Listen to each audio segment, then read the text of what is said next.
Living Adventurously is brought to you in partnership with Komoot, the route planning and navigation app that helps you make the most of your outdoor adventures. Whether you're cycling, hiking, running, or bike packing, Komoot's easy-to-use technology will get you out the door and exploring more of the great outdoors. You can see where I've been exploring by checking out the highlights of my journey on Komoot. Just follow the link in the show notes. My name is Alastair Humphreys.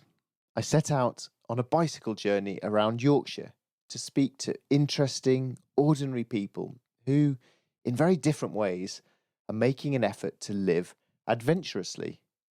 I wanted to talk about what they do, about the barriers they've faced along the way, and to seek their perspective on some of the big questions that all of us encounter in our lives. Welcome to Living Adventurously. I've written here, needs intro music. Okay, here we go.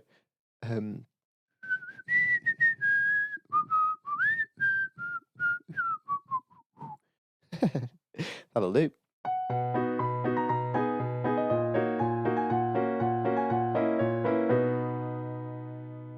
I began my journey by cycling out of Middlesbrough, right up in the very top northeast right-hand corner of Yorkshire. I cycled along the old post-industrial landscapes of the Teesdale Way out to the coast and slept on the beautiful cliff tops there above Saltburn.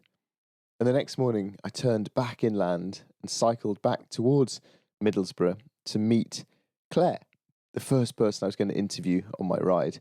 My ride is just starting. I've never interviewed anyone like this before, so I wasn't really sure what to expect as I arrived at Claire's house.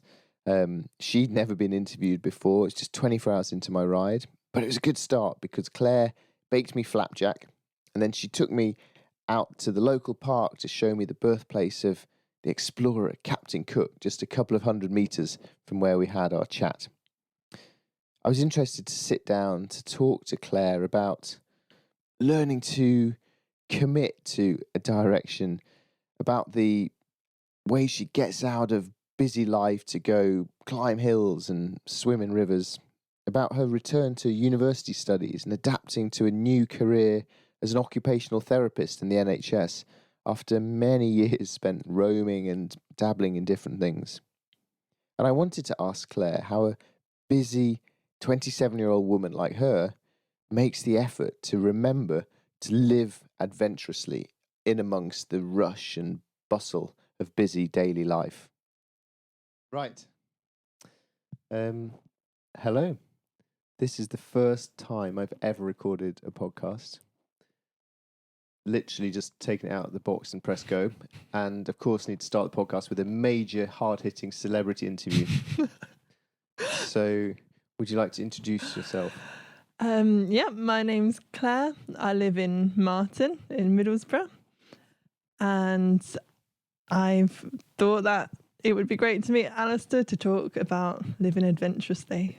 Well, the reason I wanted to meet you is because you're not a hard-hitting celebrity, which is exactly what I want to do. I want to try and find normal people living interesting lives. And you live 200 metres away from where Captain Cook was born.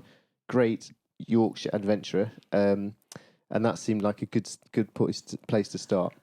So, what's your day job? My day job is I'm a student. I'm training to be an occupational therapist. And do you enjoy it? I do. I love it. I love working with people, and I love the flexibility and variety that we have as occupational therapists, the kind of people we work with. Okay, but when you first got in touch with me, one of the things you said was that you sometimes find it hard to be stuck indoors. So yeah. What have you done about being stuck indoors? Yeah, so being a student means lots of time in the library or working in a hospital. So basically, every bit of free time I get, I try and get outdoors. Thanks to the concept of micro adventures, I try and do overnight camps when I can, find a hill somewhere and camp on it. I love wild swimming, so I swim down in the River Tees, just down the road whenever possible, not in the bit where there's loads of pollution and industry, but there's some nice bits further down, and in the sea when I can. Yeah. And you were out last night? I was out last night, yeah. I camped up by Rosebery Topping. Just wild camp with a beautiful view between Rosebery Topping and Captain Cook's Monument, and the stars were out. I saw a shooting star. It was a gorgeous night. Practicing what you preach, that's a good thing to do.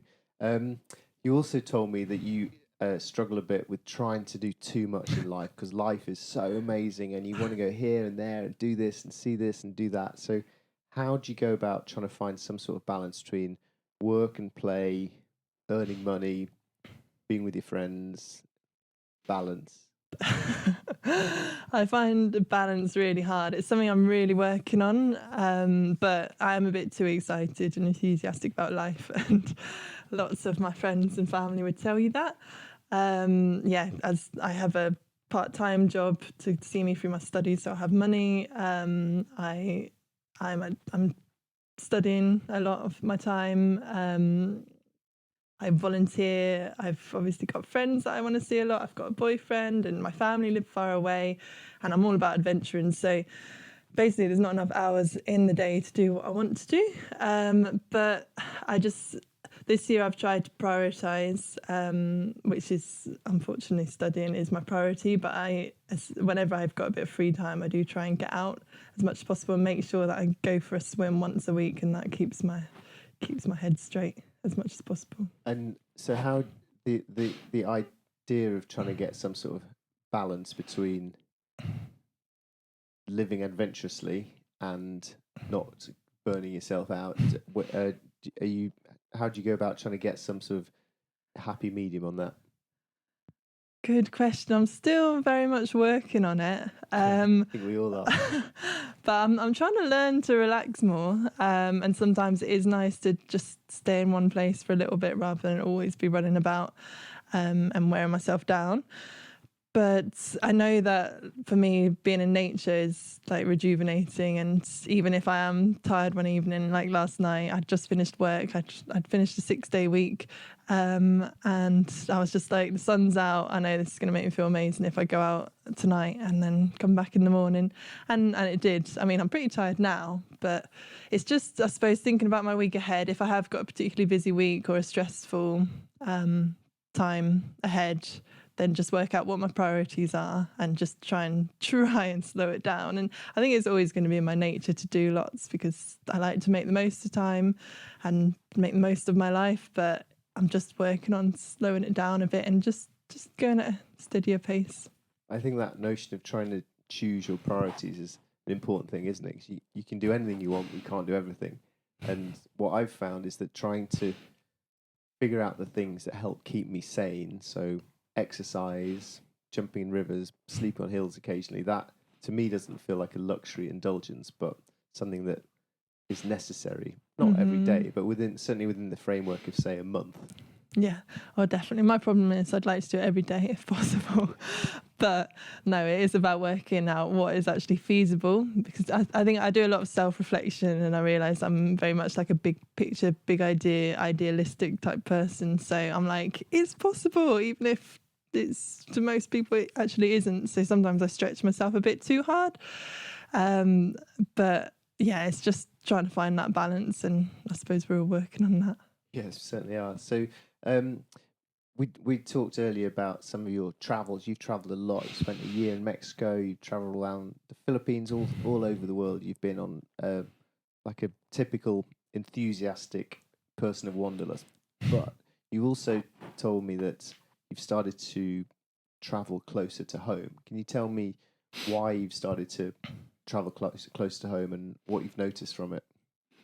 Yeah, so just from time abroad and being really far from family and things, I suppose, I realised I've seen all these amazing places around the world, which have left me, memories for a lifetime, but I've not actually seen close to home. And I thought, if I'm really a traveller and really an adventurer, then surely you've got to know your own home country as well, and what's on your doorstep. So I've kind of made it my mission over the last 4 years since I got back from Mexico to actually just get outside and see what's there. So I spent a lot of time in Scotland and Ireland, and where I'm from originally, Devon in the West Country.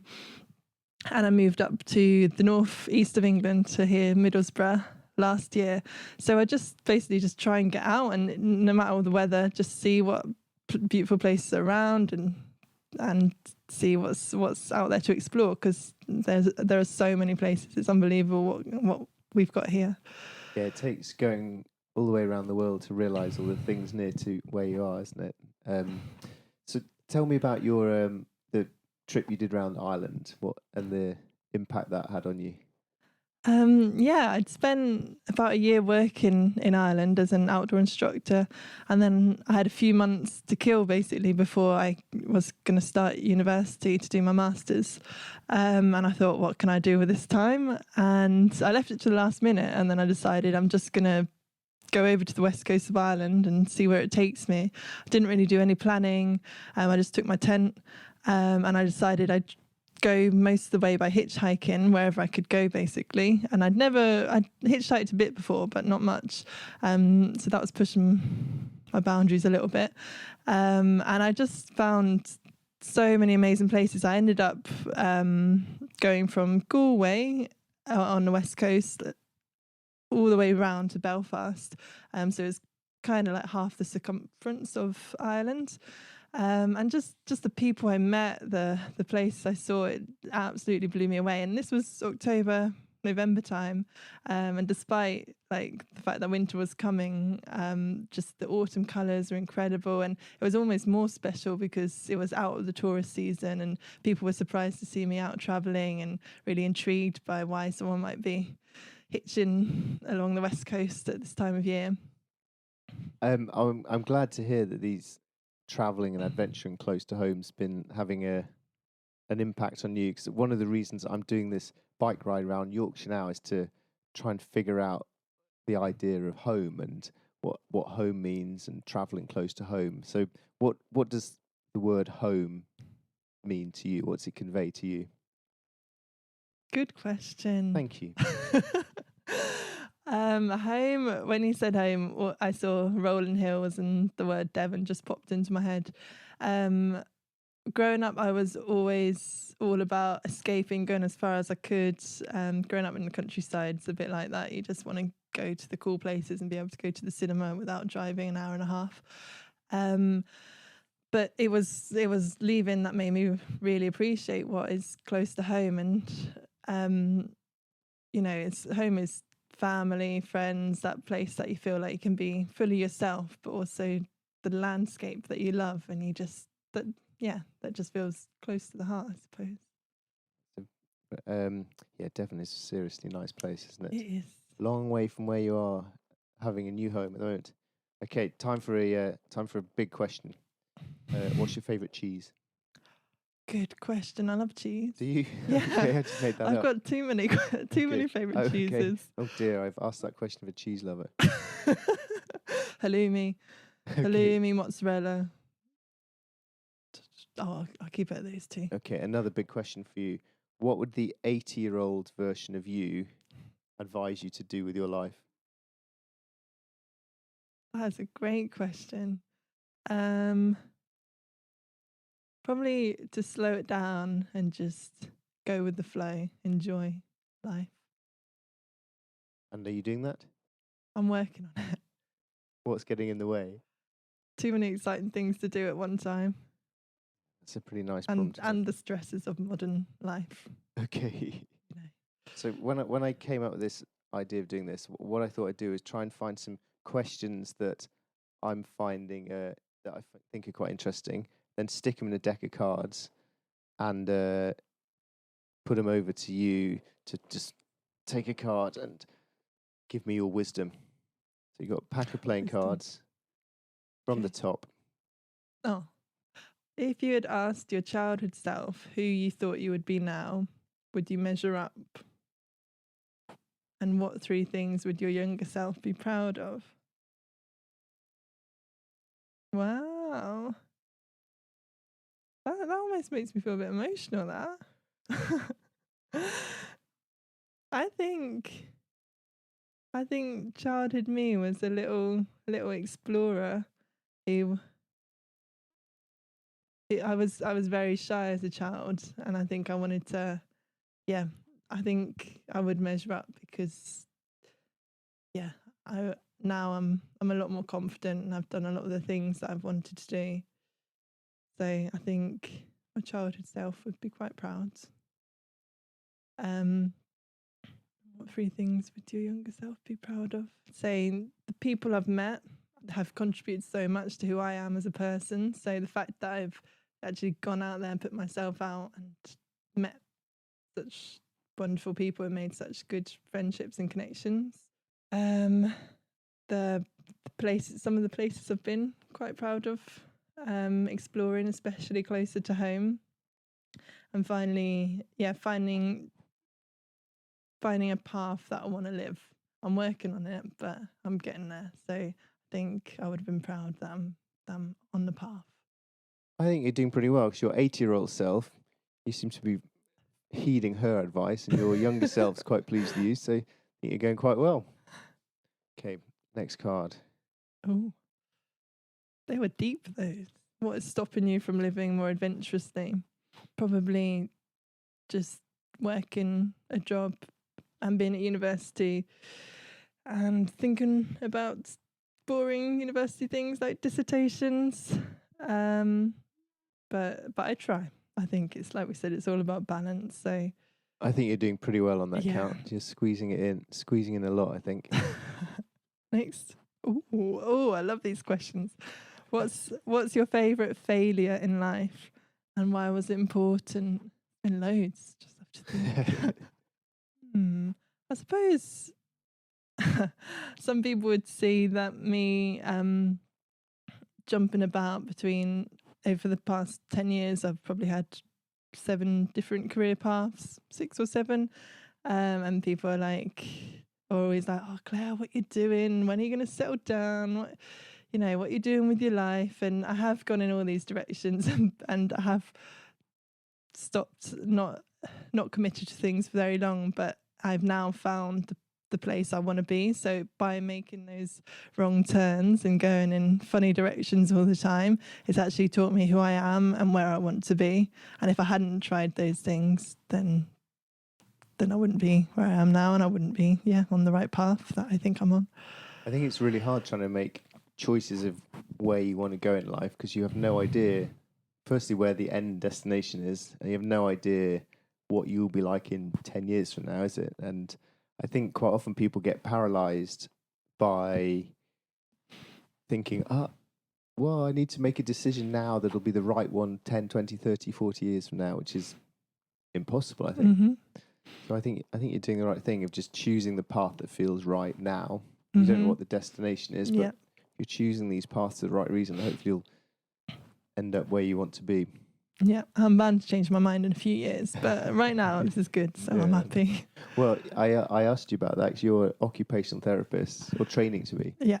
And I already got a sense that you like to change direction quite often, but you seem to think you're set on this one. Yeah, this brings together random things that I've done over the last few years and things that I love doing, and I feel that there is a way to bring it all together in the long run. It's just you've got to work in certain directions to get there. It's interesting, isn't it, how you do these random different things in life, which at the time seem totally different, but each is exciting and you're interested and curious about, but they do seem a bit disconnected, and then eventually the jigsaw unfolds, that's how these pieces do fit together.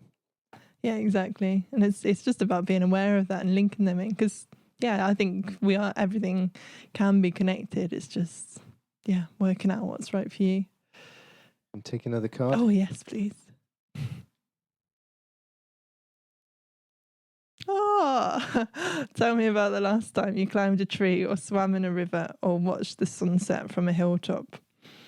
So like Alastair just mentioned earlier, last night I went up and I camped up by Rosebery Top Inn and watched the sunset, and I sat in the tree. I hung up my hammock and I sat in the tree. So sorry, I already answered that question. No, that's a good one. That was last night. That's good. Yeah. I hope it's always quite recently. That's a challenge, isn't it? I might not be next time. Yeah. This one.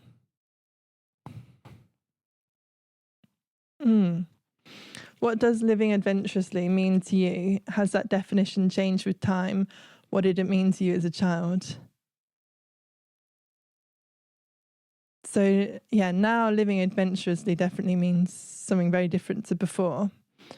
Now it is about just appreciating what we have, making the most of life, doing what you want to do, following your passions. For me, that's being outdoors, just wild swimming more than anything, and camping up a hill somewhere. But yeah, I suppose it's about challenging yourself, and that could be small or big. So yeah, that definition, when I was a teenager, I thought living adventurously was traveling to Southeast Asia or South America. Yeah, which is what I did, and I felt like I needed to do at that age. But now I realise that that's not what I need to do. It's what's meaningful at the moment. I've found it interesting myself to notice how the reason I asked that question is because my definition has changed so much over the last 20 years. But it took me quite a long time to accept that a changing definition of something doesn't mean that your earlier one was wrong. It's just that you've, hopefully shown that you've grown and progressed a bit. And certainly my early adventures were all based around trying to show how amazingly tough and macho I was. I can't be bothered with that anymore. So yeah, it's an evolving thing, isn't it? And that goes again to you have no idea what it'll mean to you in 10 or 20 years time. Yeah, exactly. Probably something different, but it shouldn't be a reason to not do it now, is it? It's really about doing what you love, and it might not always be the easy thing, but challenging yourself to get there, whatever that might be, I think. Okay, next question.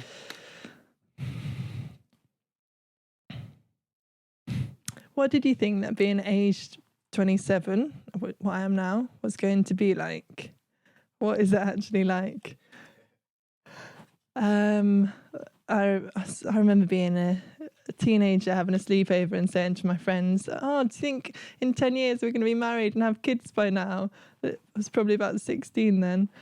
So I suppose I thought, maybe I thought that because that's what my friends were thinking of. But I think deep down I knew I'd be a bit of I don't like to follow the crowd and do what everyone else wants to do. So I had no idea where I was going to be because I can never make my mind up. What is life as a 27-year-old like? I think it's about trying to find a balance and reflect on my life more and where I want to be, maybe. I suppose I didn't expect at all to go back to university. But yeah, it's always just my priority to make sure I'm doing what makes me happy. And yeah. What's it like being a 27-year-old woman trying to go out and have adventures? Good question. Well, where I've moved recently, people will see it as a bit shocking because a lot of people in the area that I live in are settled down by now with children.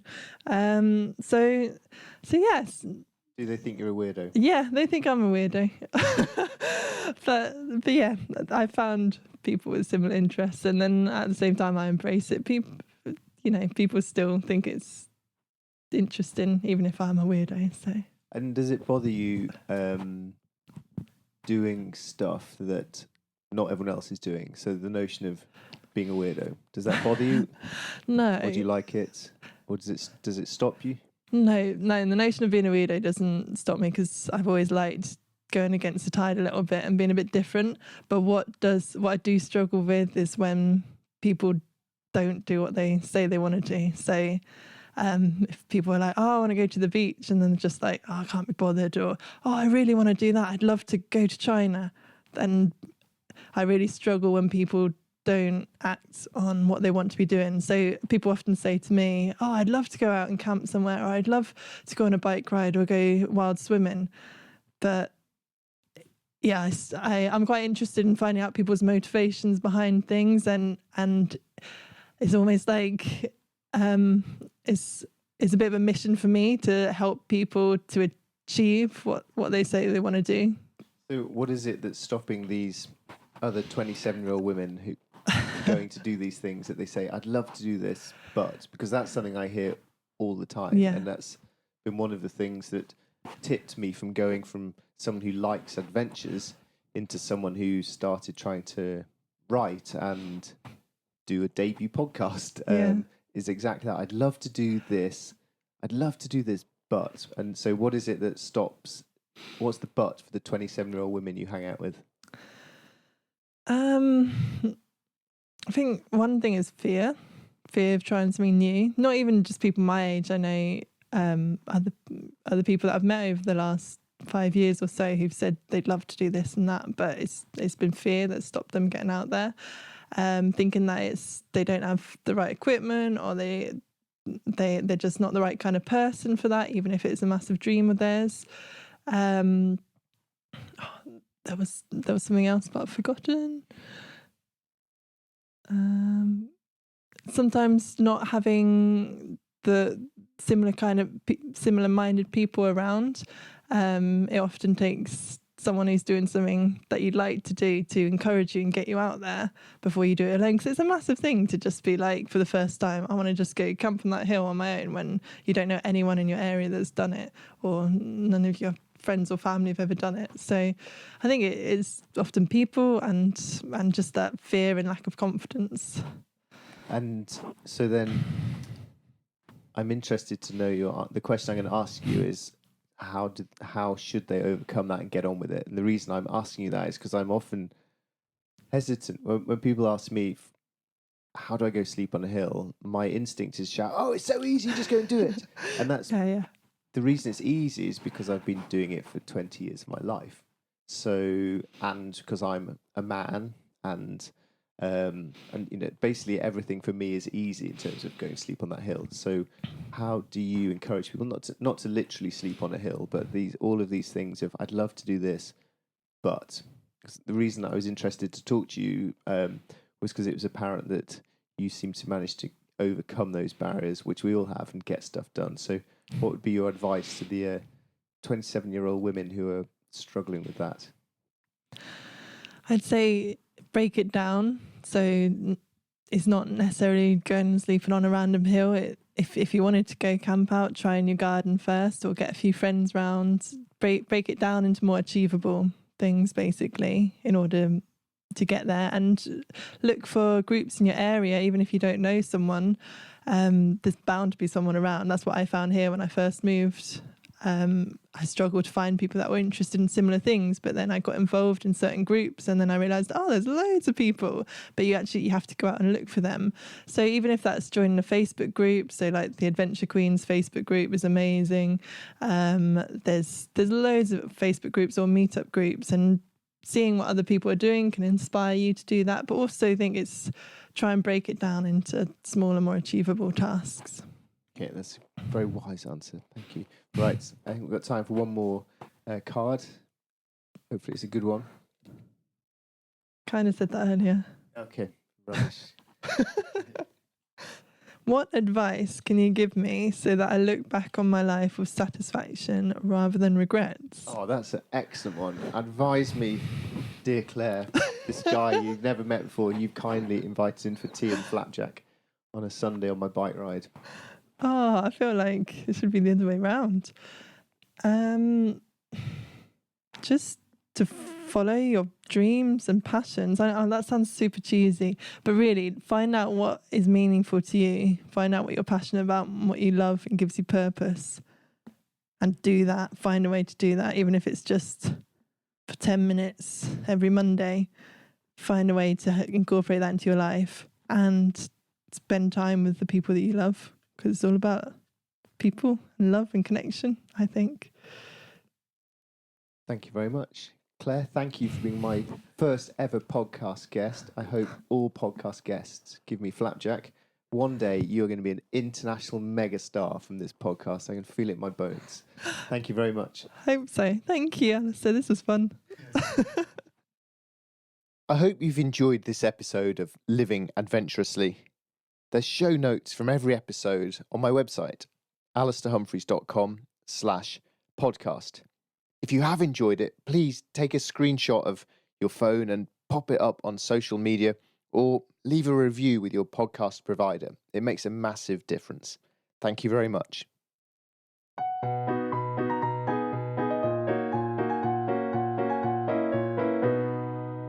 I teamed up with Komoot to make this podcast happen. In case you missed it, Komoot is an outdoor planning and navigation app that helps you explore more of the great outdoors. One of the many ways Komoot helps you have better adventures is with detailed route profiles. So, you've got your basic route in place with Komoot. Next step is to check the route profile. The profile displays the information you want to see, like the surface type, especially important if you're on a bike, and elevation profile, especially important for everyone, the ups and the downs. On a road bike, for example, that means you can anticipate the big climbs or ensure your adventure only includes tarmac, unless you want to spice it up and you want to suffer, in which case you can hunt for a gravel route or more single track. If you're hiking, you'll be able to see your elevation gain, as well as where on the route you'll need to push on to get through the uphills. Your very own outdoor experiences are waiting for you. Go explore more with Komoot. Head to komoot.com/G and use the voucher code adventurous to claim your free region bundle.